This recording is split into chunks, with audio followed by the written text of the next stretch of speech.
Bonjour à tous et merci de regarder RTI 1. Vous suivez le flash d'information.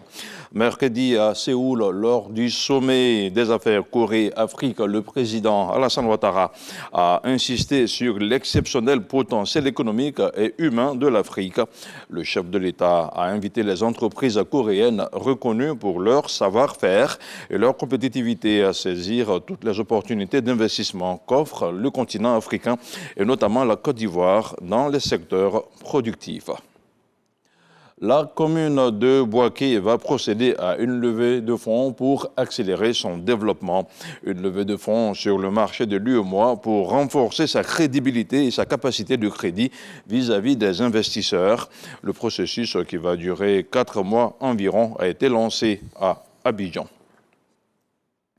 Le directeur général du Conseil Coton, Anarcade, était mardi dernier devant la presse.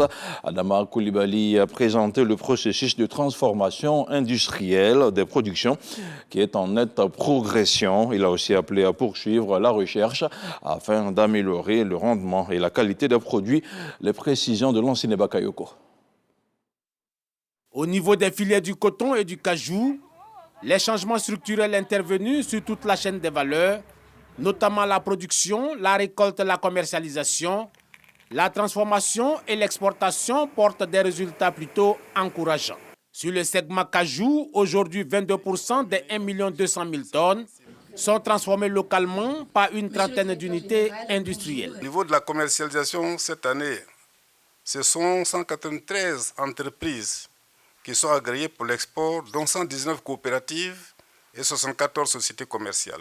Pour l'achat Borchamp, ce sont 1570 acheteurs qui sont agréés, dont 1288 coopératives et 129 sociétés commerciales et 35 unités de transformation qui ont été également agréées pour l'achat, y compris l'achat Borchamp pour les unités de transformation.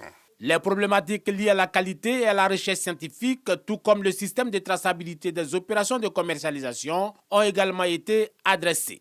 Au niveau du coton, l'axe majeur a été donc le zonage. Le zonage, nous avions 6 sociétés cotonnières.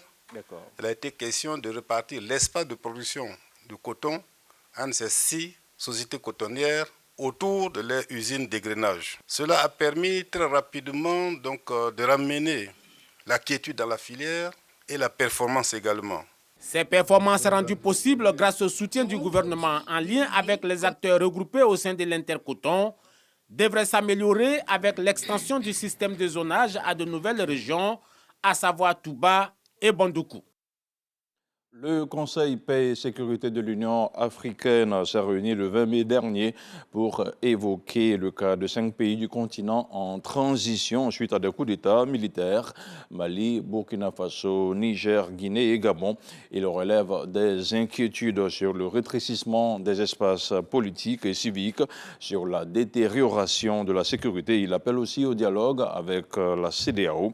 Dans son communiqué, le CPS se montre très critique, notamment pour les pays de l'Alliance des États du Sahel. Et puis, hors du continent africain, les Hollandais ouvrent le bal des élections européennes.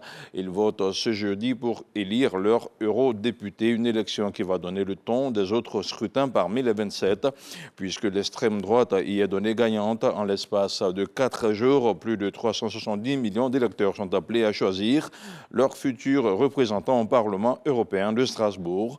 Par exemple, la France va choisir 81 députés sur un total de 720 élus qui siégeront pendant 5 ans. On se retrouve à 13h.